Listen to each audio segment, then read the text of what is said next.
Hey, everybody, I'm Scott Wikle. You're listening to My Kind of Country. Man, it's a great night when I get to talk about Lefty Frizzell and his music, and it's even better when I get to talk about it with this gentleman who is my special guest. We've got the Lefty Fest coming up on Saturday, March the 28th at the Ernest Tubb, Texas Troubadour Theater in Nashville, and I got the man himself that's putting it all on here with me tonight to tell us all about it. It's always a pleasure to welcome my very dear friend David Frizzell to My Kind of Country. David, how are you tonight, my friend? Boy, it's good to be with you, pal, on My Kind of Country. I like that sound, My Kind of Country. That's right. That's a great title, buddy. I'd have to write you a song about that. Hey, you do it, man.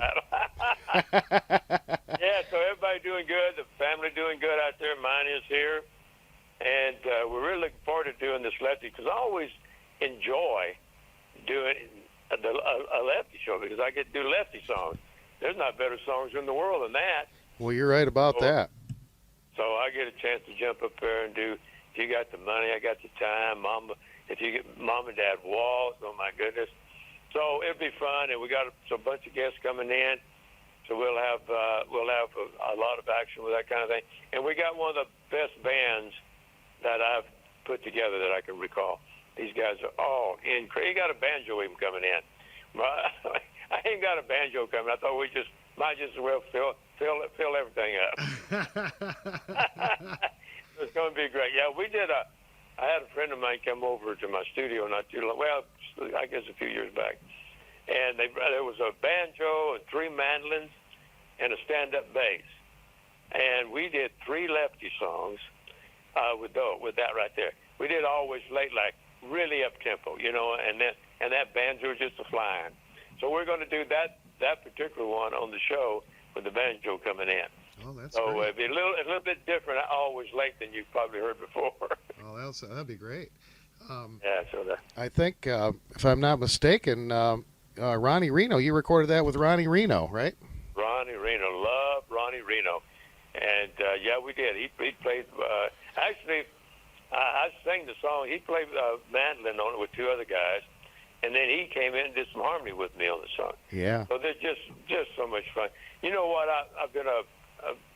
I've always said that if you get a great song, literally a great song, it can be done by anybody, anywhere they want to.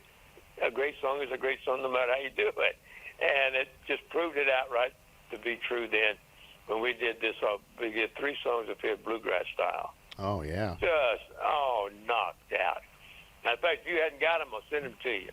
I've got the one. I got the Always Late. I've got that one. I don't think I have the other ones, though, so let's send those up to me. They just passed my way again, I think it was one. And the other one was I Love You a Thousand Ways. Oh, man, yeah. I got to hear those. All with mandolin and banjos. Oh, my gosh. But I say Lefty only wrote the great song. Yeah, all the great songs. And I enjoy doing them so much that I'm really glad to host this, the Midnight Jamboree, and do a tribute to Big Brother Lefty. That's on his birthday coming up, Yeah, 92nd birthday, right? Yeah, I think it'd be, what is it, 91 or 2? I think I guess I'd have to really add it up. I think it's his 92nd. He was born in 28. He was born in 1928. Yep. And he left us in 1975. He had another place to go, and so he went and left me here by myself. You know what I mean? No, left me. I got my brother Alan with me, so I guess we're all right. Well, you're always carrying on the music. Lefty had a really big distinction. A lot of artists really struggle to find that right song, and he had it right out of the gate. He had, a number 1, his very first recording, and that's pretty amazing. If you got the money, I got the time. That was right out of the gate. Yeah, number 1 right off. The next song was on the B side. In those days, they were 78s. Yeah. And the one side was, if you got the money, the other side, the B side of that, was I Love You a Thousand Ways. And it went number 1. Yeah. So I think it was something similar to, if you got the money, it was about September or something like that of 1950. And then November of 1950, I Love You a Thousand Ways. So he had 2 number 1s straight in a row. And then he didn't stop there. He went in on in 1951 and had 4 songs in the top 10 at the same time. Man. And he was right there with Hank Williams who had three in the same top 10. Lefty and Hank Williams had Lefty had number 1, number 2, number 4, number 6, and then Hank Williams had 3 of the rest of them. Man, that hasn't been done before or since. At the same time. At the same time. That's all amazing. In the same week. That's like that Merle song. It says Hank and Lefty crowded every jukebox. Man, they sure did, didn't they? They crowd. They took it over. Is what they did. Oh man. And that was 1951. Man, I was just a young man, and I was trying to sing "Love You a Thousand Ways," and I did so on a radio station out of Kermit, Texas. And I was on there every Sunday. Man, I was singing, "Oh, I love you a thousand ways." 9 years old. That's like a little girl. You played that the last time that we were there with Freddie Hart at the Midnight Jamboree. They played that during your show. Oh, they played me singing. Yeah. I love you a thousand ways when I was 9 years old. Yeah, I sounded like a little girl. I've always loved that song. That was for as long as I can remember, from the time it was written to the time it came out, all those years, up until That's the Way Love Goes and I Never Go Around Mirrors came out. Yeah. And then when they wrote him, and Whitey Schaefer wrote those, and then they became. So I Love You a Thousand Ways was my number 1 up till then. Now it's number 2, 3. I love that song. Oh, me too. Any of those Lefty songs, though, I'm a huge fan. But you know, I was in my time coming up, I had a lot of idols. I loved a lot of people. I loved all music, basically. I love all music, and I was really inspired by Marty Robbins, you know, and then Merle Haggard came along, and man, good grief, there was tremendously involved with Merle Haggard. But I was also into Buddy Holly, and of course everybody was into Elvis Presley, right? Mm-hmm. But Buddy Holly knocked me out. I loved Buddy Holly, and then Ray Charles with the blues, real deep blues. I love deep blues. I still do today, and so I was influenced by a lot of different people. But I think Johnny Cash was one of my absolute heroes. Oh, yeah. I got a chance to meet him when I was 16 years old and then work with him and do all kinds of years, you know. So I've had a blessed life, my friend. Well, you sure have. Still living it. I ain't giving it up. Well, that's great. And, of course, you've got the Frizzell and Friends, the wonderful tribute to Buddy Holly that's available on davidfrizzell.com. Got to have that. We've done a feature on that. And so much great music there. You got to check it out, folks. And, of course, the Ernest Tubb Midnight Jamboree will be on Saturday, March the 28th. And that's at the Texas Troubadour Theater right there on Music Valley Drive. And free show. You got to get there early, though, because the seats will fill up. And the taping, I believe, is at 10 o'clock. Is that right, David? Right. We'll be there getting ready and everything there a little earlier than that. But 10 o'clock we start playing those Lefty songs. I always got to play a couple of David things, you know. But we got a band. They're just going to knock everybody out. And but we're going to be playing a lot of Lefties, talking about him some, and let people know who he was. If you don't know him, you'll know him when you leave my place. I'm going to tell you all about him, and it won't take me long because I know him really well. Absolutely. That's going to be a great show. You'll be able to stream the video online at Ernest Tubb Record Store on Facebook.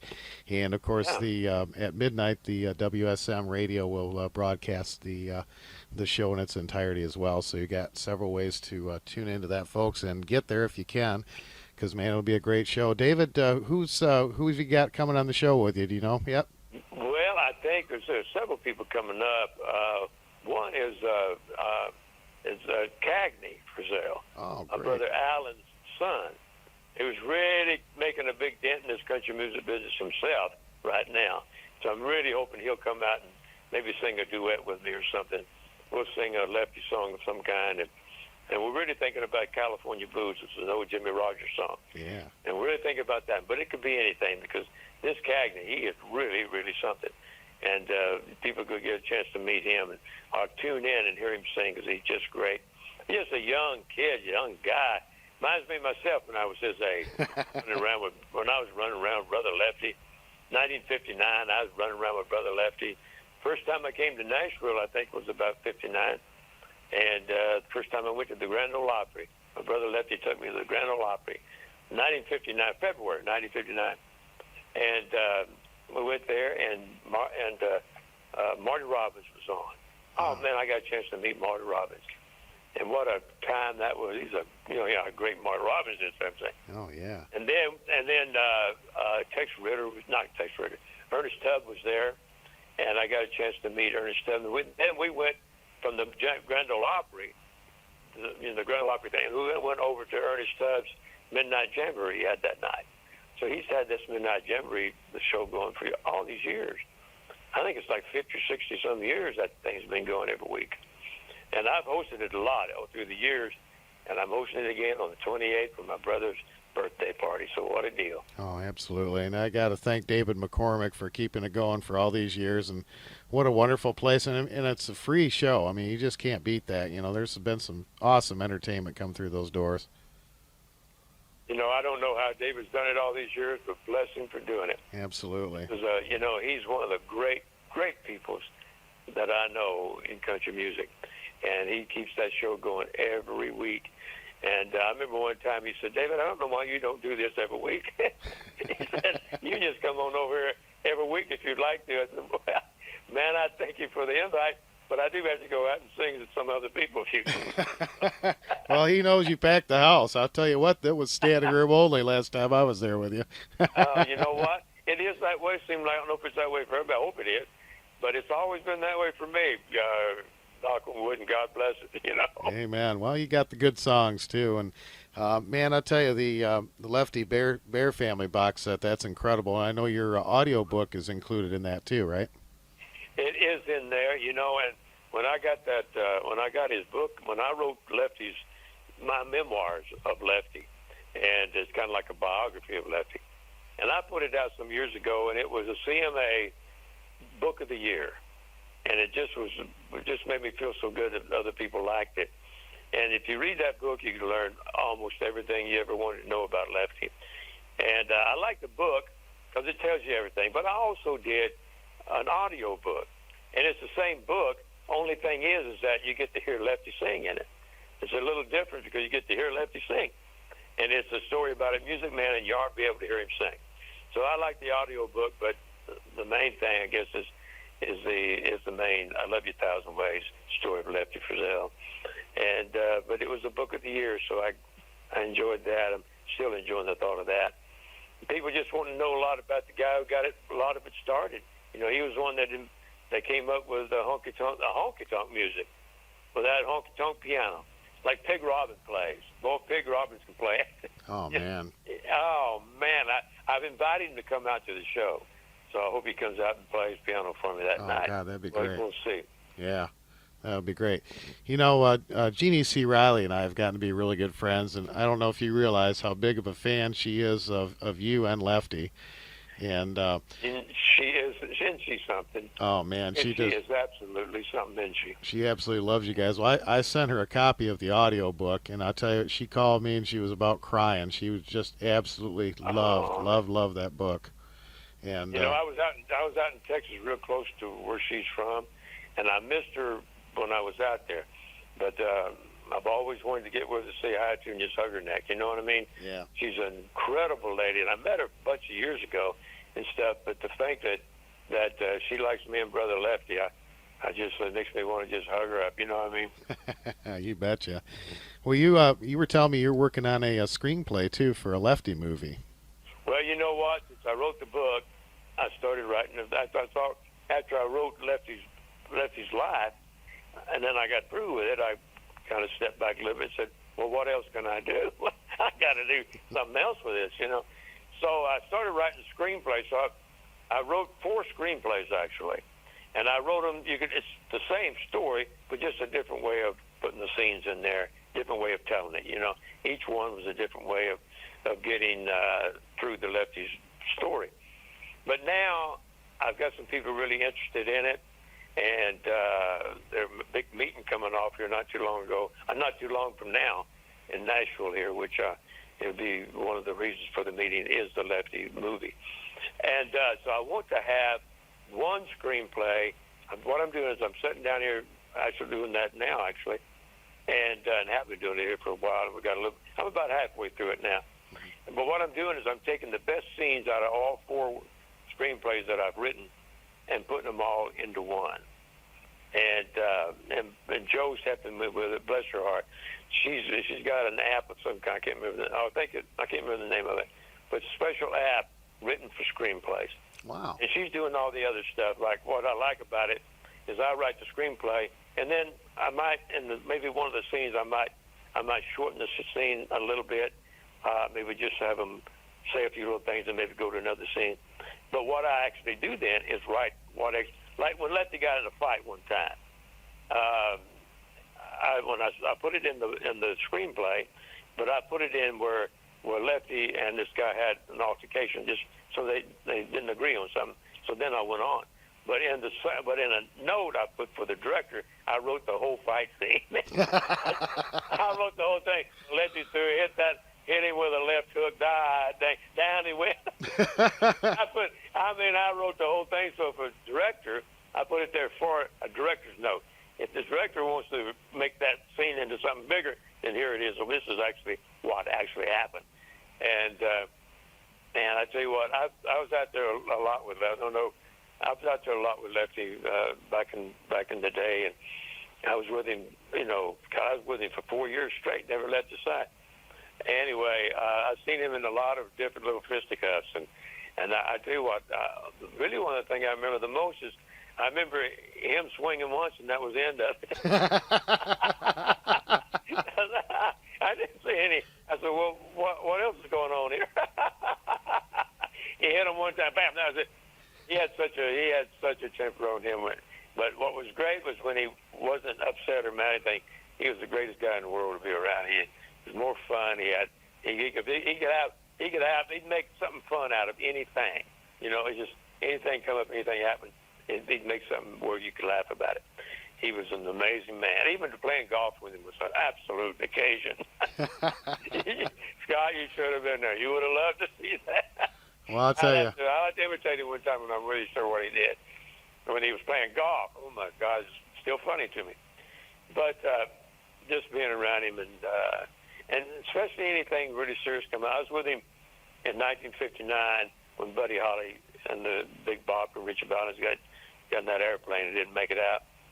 And he knew what a big absolute fan I was of Buddy Holly, and he got me in that. So even a really tough time like that, it was great to be with him because he made it easier for me, And all the years I was with him, Scott, he never told me one time that I couldn't do something. He never said, David, you can't do that. Never. Everything he ever said to me was, yeah, boy, you shoot. Well, that's great. Go and do some more, That's the way he was with me. And I couldn't have, I really don't think I could have done everything that I did without knowing that he knew I could do it. Wow, that's wonderful. I wish I would have got to. He always worked with me. I wish I would have got to know him because if he's anything like you, I would have loved him. There's no doubt about it. But I appreciate that, Scott. And, I actually feel sorry for anybody who didn't meet him. I'm absolutely. And Merle Haggard, how close we were. If there was I don't think there could be a bigger fan than I am. If there is any, it had to be Merle. Yeah, I believe that. Man, was that something. I could get with him. I could get with Merle and hadn't seen him in a year maybe. Hadn't been with him. But I get with him in 3 minutes. What was that? But after 3 minutes, we're talking about Lefty. Maybe a minute and a half. You know what I mean? Everything to me and him was about Lefty. How did he do that? Why did he, just amazing, man. It was great to be with Merle anytime, every time. Oh, yeah. I agree with that. And he became a big help to me, as you know. Oh, that's wonderful. Well, folks, you can go to davidfrizzell.com, check out all the tour dates coming up, including July 15th at the Midwest Country Theater there in Sandstone, Minnesota. Our friend Lois Jean's going to be there to see you for that one, David. I hope so. I know so. You know so. And then, July 17th, you're going to be in Hampton, Iowa. That's with the Country Gold Tour, right, with Leroy Van Dyke. That's right. It'd be great to see him. He's there again, another amazing person in this country music business. Absolutely. He's an amazing guy. Absolutely. It's going to be fun. And he's got, you know what, he always has one of the greatest bands you'll ever have a chance to work with. Yeah. One of these days, you come out with me because you know you're starting to sing with me when I go out there now. I know, you make me nervous, man. You get up there and we sing that song, Lefty, Merle, and Me. Oh, Boy, man. you're so good at that. I may not even sing that again until Well, it's all you and the band. If you don't have that band, it makes me sound terrible. So. Band's good, but Leroy's always had the best band you'll ever have a chance to work with. Yeah, absolutely. And that's one of the reasons that they ever call me. Take it, let's go. Absolutely. He's the best. Got the best band in the world, and of course you love him, you know. Absolutely. Let's see. You're July 26th. You're going to be in Canada at the Palmer Rapids Twin Music Festival. So our Canadian listeners, you want to check that out. And then September 19th at the North Country Music Festival there in Anderson, California. It's up by our buddy Brad Peterson. So I know he'll be there. And, oh God, that's right. Yeah. That's not very far from Sacramento, is it? I don't think so. I don't know. I think it's up in that area. It's up in that. Yeah, I know it's up in the northern part there. So, and then hopefully some Michigan days. We got to get you up here when the snow gets out of here. So. yeah, let me know when that all leaves, and I'll show up. Yeah.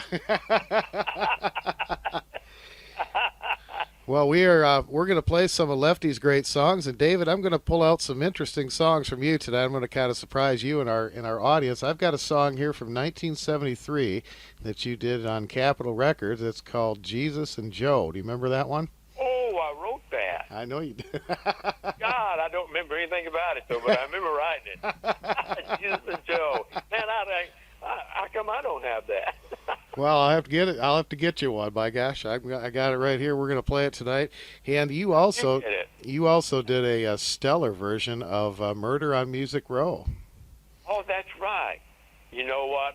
We had a great version of that song, and I like that kind of song anyway.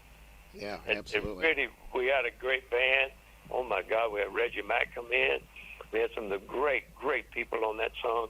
And I thought they promised me they was going to put it out as a single if I would do it.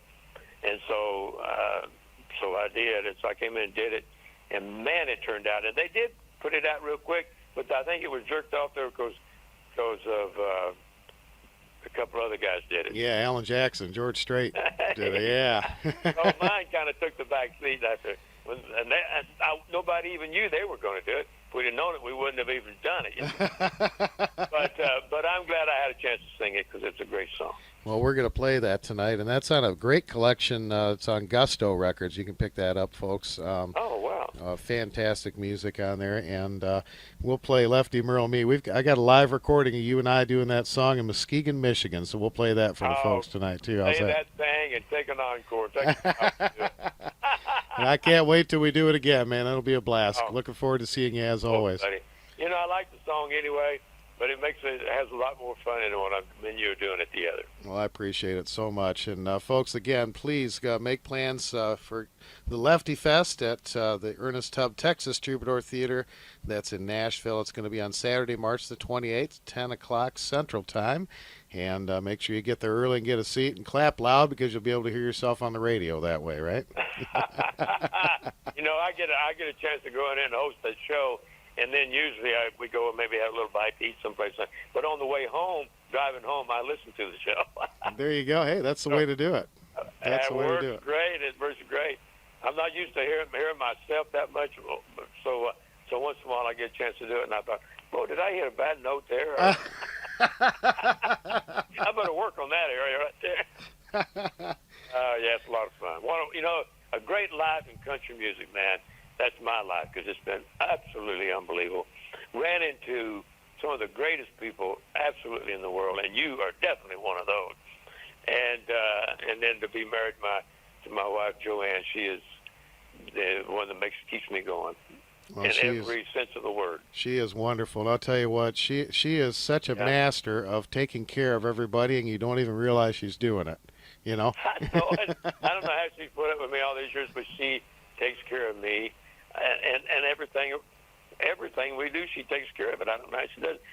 And I didn't know she knew that much about everything until she came out here and got involved with me. And now she does some of the booking. She does.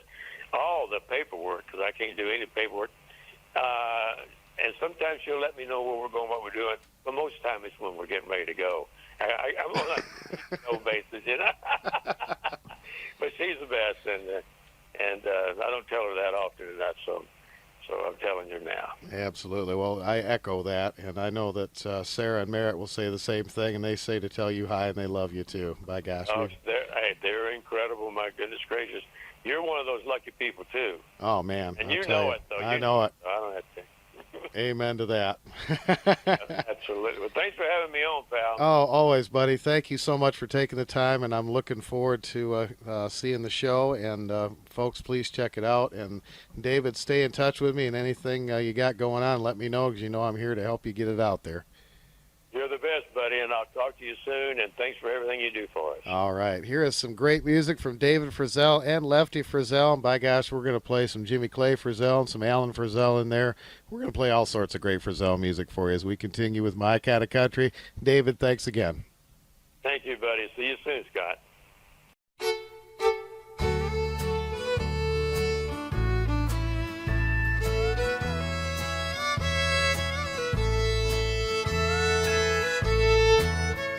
Nobody saw him running from 16th Avenue. They never found the fingerprints or the weapon that was used. But someone killed country music, cut out its heart and soul. They got away with murder down on Music Road. The almighty dollar and the lust for worldwide fame slowly killed tradition, and for that someone should hang. They all say not guilty, but the evidence will show that murder was committed down on Music Road. For the steel guitars no longer cry, and fiddles barely play, but drums and rock and roll guitars are mixed up in your face. Well, old Hank, he wouldn't even have a chance on today's radio, since they committed murder down on Music Road.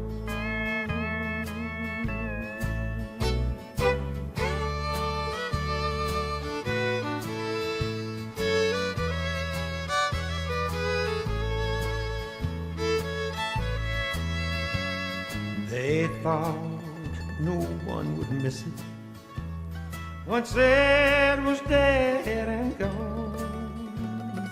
They said no one would buy more drinking and cheating songs.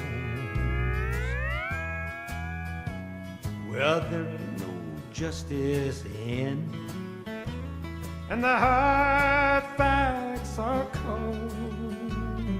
Murder's been committed down on Music Road. For the steel guitars no longer cry, and you can't hear fiddles play, with drums and rock and roll guitars mixed right up in your face. Even Brother Lefty wouldn't have a chance on today's radio, since they committed murder down on Music Road. Why, they even told the possum to pack up and go back home. There's been an awful murder down on Music Road.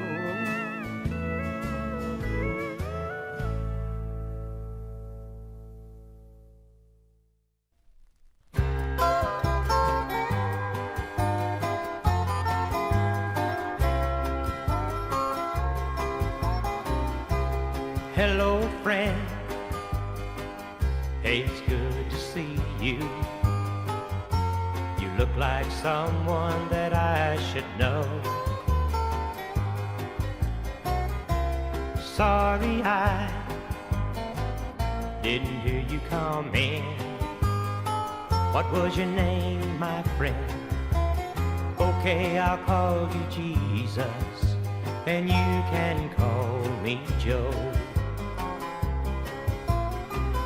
Yes, I know, friend, that I am dying, but the sad part is dying alone. For no man that's really lived truly wants to die. And I hate for a stranger to see me cry. So do I know you, Jesus? And do you know old Joe? You tell me that you won't be surprised if I don't know you. And you say that some folks never will. Well, friend, I hope those other folks are smarter than I, and don't wait until they die to find out you are real.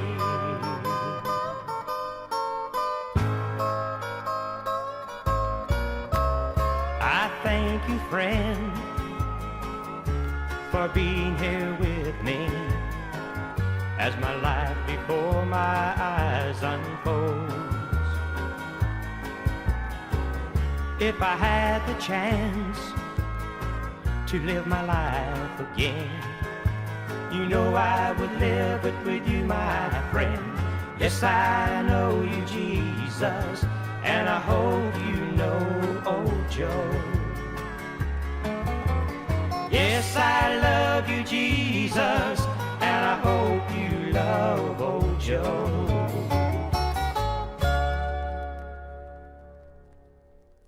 Believe that.